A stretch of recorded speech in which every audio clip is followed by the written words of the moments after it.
Renungan Pagi bersama Allah di Waktu Fajar oleh Ellen G. White, 17 Januari 2022. Mari kita berdoa. Bapa kami yang di sorga, Allah pencipta langit dan bumi, laut dan segala isinya, Allah yang maha besar, maha kuasa, sumber segalanya, yang kami sembah selalu melalui anak-Mu yang tunggal, Yesus Kristus. Terpujilah Yesus, anak Allah yang maha tinggi, yang adalah pencipta dan penyempurna iman kami. Pada pagi hari ini kami bersyukur boleh bangun dan berbakti, dan sebagaimana membaca dan mendengarkan nasihat firman-Mu, kiranya ini menjadi pembaharuan bagi masing-masing kami, agar kami percaya kepada Allah Bapa dan Anak-Nya. Beserta kami sepanjang perbaktian ini, kehendak-Mu yang jadi, ampun kami akan dosa dan salah, karena kami berdoa hanya dalam nama Anak Allah yang tunggal, Yesus Kristus, yang adalah Tuhan dan Juru Selamat kami. Amin. Renungan hari ini akan dibacakan oleh Opa Hans Tikonuwo. Kepada Opa Hans, kami persilahkan. Selamat pagi. Renungan pagi 17 Januari 2022 berjudul Kita Harus Percaya. Ayat tema terdapat dalam 2 Tawarik 20 ayat 20. Percayalah kepada Tuhan Allahmu, dan kamu akan tetap teguh. Percayalah pada nabi-nabinya, dan kamu akan berhasil. Seluruh kitab suci merupakan penyataan kemuliaan Allah di dalam Yesus. Jika diterima, dipercaya dan dituruti, maka itu adalah alat yang besar dalam perubahan tabiat. Itulah rangsangan besar, kekuatan yang mendorong, yang menyegarkan kemampuan jasmani, pikiran dan rohani, yang menuntun kehidupan ke dalam saluran yang benar. Alasan mengapa orang muda, bahkan orang dewasa, begitu mudah dituntun ke dalam penggodaan dan dosa, ialah karena tidak mempelajari firman Allah dan merenungkannya sebagaimana harusnya. Kekurangan akan kuasa kemauan yang pasti dan teguh yang dinyatakan dalam kehidupan dan tabiat adalah akibat dari mengabaikan ajaran firman Allah yang kudus. Mereka tidak mengarahkan pikiran kudus yang murni dan tidak mengembalikannya dari yang tidak benar dan tidak murni. Hanya sedikit orang memilih bagian yang lebih baik, yang duduk di kaki Yesus untuk belajar dari guru ilahi itu. Sedikit orang yang menghargai kata-katanya di dalam hati dan mempraktekannya di dalam kehidupan. Kebenaran kitab suci, kalau diterima, akan mengangkat pikiran dan jiwa. Jika firman Allah dihargai sebagaimana layaknya, orang muda dan orang tua akan memiliki kemurnian moral, kekuatan prinsip yang menyanggupkan mereka untuk menolak godaan. Seri Membina Keluarga jilid 4, halaman 423-424. Kita menetapkan hati untuk mengetahui apakah kebenaran itu. Segala pelajaran yang Tuhan telah sengaja untuk mencatatnya di dalam firman-Nya adalah untuk menjadi amaran serta petunjuk bagi kita. Semuanya itu diberikan untuk menyelamatkan kita dari penipuan. Melalaikan semua itu berarti kehancuran kepada kita. Apapun yang bertentangan dengan firman Allah, kita dapat memastikan bahwa itu berasal dari setan. Alfa dan Omega, jilid 1 halaman 51. Terima kasih. Terima kasih atas penata layanan Opa Hans. Tuhan Yesus memberkati. Selamat pagi, saudaraku dalam Tuhan. Ayat inti renungan hari ini diambil dari 2 Tawarik pasal 20, yang bercerita tentang doa Yosafat, Raja Yehuda. Pada waktu itu, Bani Moab dan Bani Amon datang untuk berperang melawan Yehuda. Yosafat menjadi takut, lalu ambil keputusan untuk mencari Tuhan dalam huruf besar. Yosafat berseru kepada seluruh Yehuda untuk berpuasa. Mereka semua berkumpul di kotanya masing-masing untuk mencari Tuhan dalam huruf besar. Lalu Yosafat berdiri di tengah-tengah jemaat Yehuda dan Yerusalem dan di rumah Tuhan dalam huruf besar di muka pelataran baru, lalu berkata, 2 Tawarik 20 ayat 6 berbunyi, "Ya Tuhan, Allah nenek moyang kami, bukankah Engkau Allah di dalam sorga? Bukankah Engkau memerintah atas segenap kerajaan bangsa? Kuasa dan keperkasaan ada di dalam tangan-Mu sehingga tidak ada orang yang dapat bertahan melawan Engkau." Tuhan dalam huruf besar ini adalah Allah nenek moyang bangsa Israel, dan Dialah Allah di dalam sorga. Siapakah Tuhan dalam huruf besar ini? Kita sudah pelajari bahwa Dia adalah Jehovah, yaitu Allah Bapa.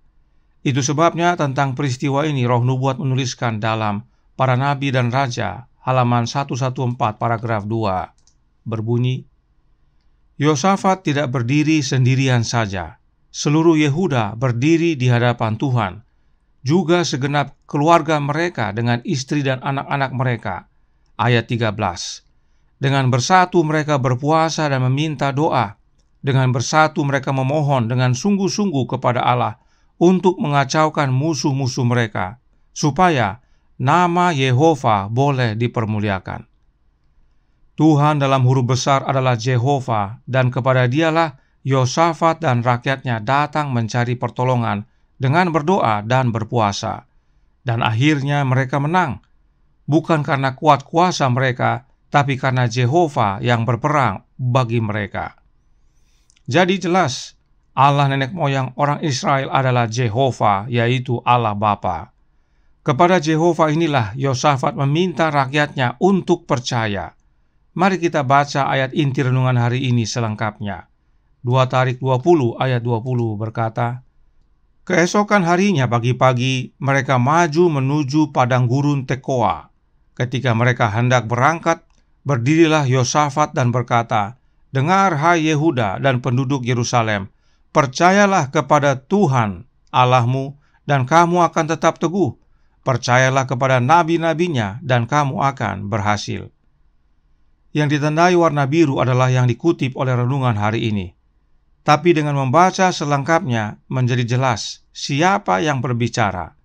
Dalam ayat ini Raja Yosafat yang berbicara kepada rakyatnya agar mereka percaya kepada Tuhan dalam huruf besar, yaitu Jehovah yang adalah Allah Bapa, yang adalah Allahnya mereka, maka mereka akan teguh.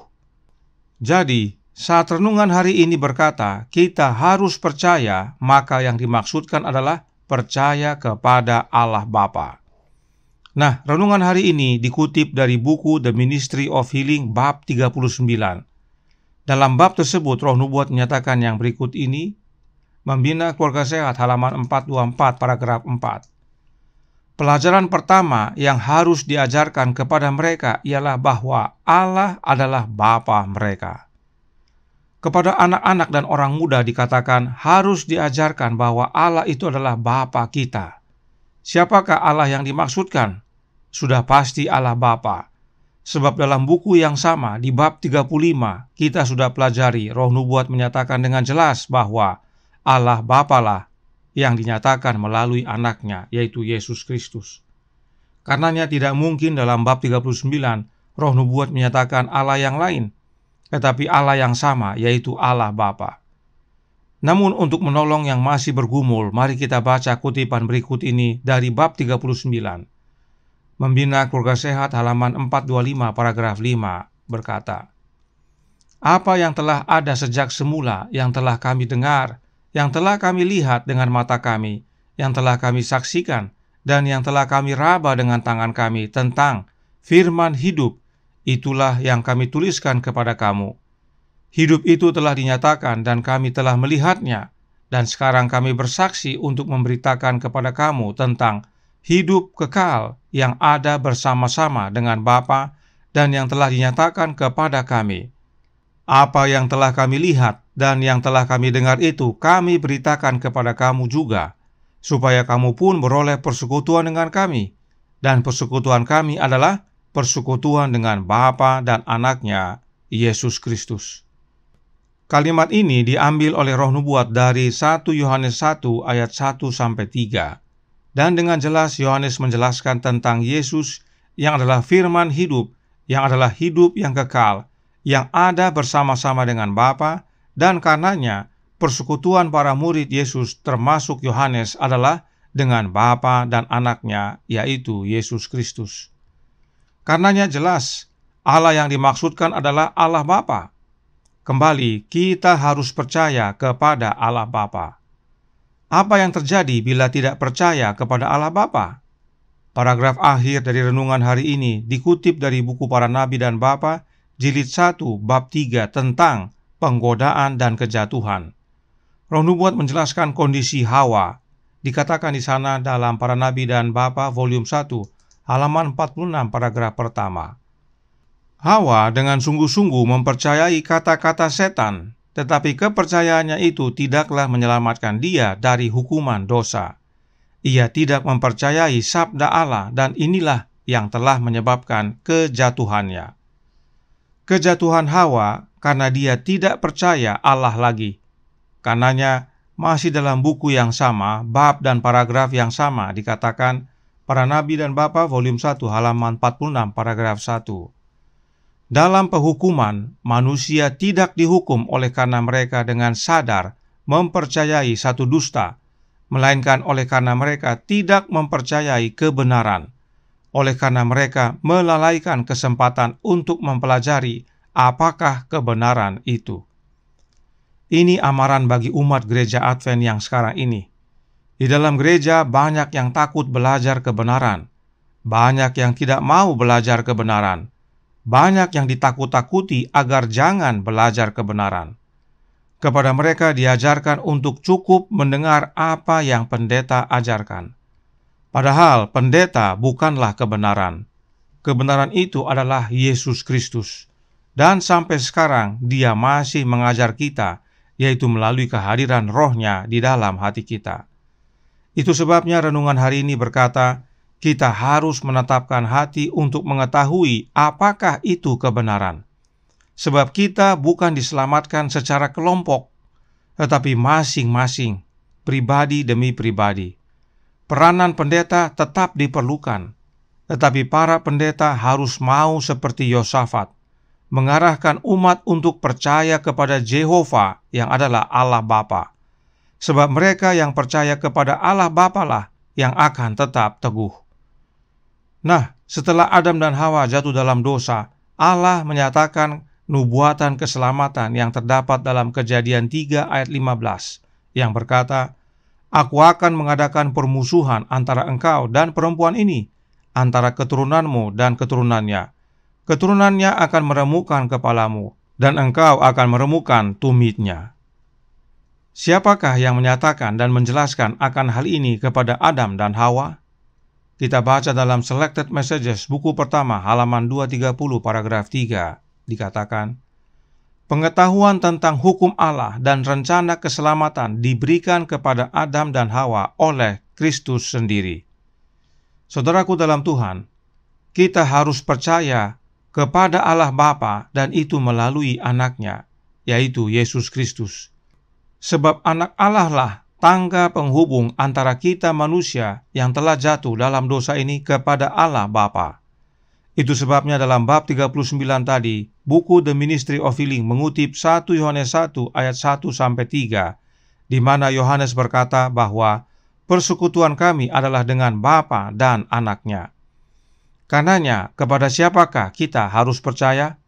Kepada Bapa dan anaknya. Sebab satu-satunya jalan untuk datang dan masuk kepada Bapa adalah melalui anaknya, yaitu Yesus Kristus. Inilah kebenaran itu, saudaraku dalam Tuhan. Tuhan memberkati, saya bawa dalam nama Yesus. Amin. Mari kita berdoa. Bapa kami yang di sorga, Allah pencipta langit dan bumi, laut dan segala isinya, Allah yang maha besar, maha kuasa, sumber segalanya, yang kami sembah selalu melalui anak-Mu yang tunggal, Yesus Kristus. Terima kasih atas nasihat penting dan indah bagi kami, agar percaya kepada Allah Bapa, dan itu di dalam anaknya, Yesus Kristus. Penting bagi kami untuk percaya kepada dua oknum ilahi, yaitu Allah Bapa dan anaknya. Kiranya ini menjadi pembaharuan bagi masing-masing kami, sebagaimana Yosafat dan rakyatnya Yehuda. Pada saat mengalami tantangan, mereka datang berseru kepada Allah Bapa dalam puasa dan doa.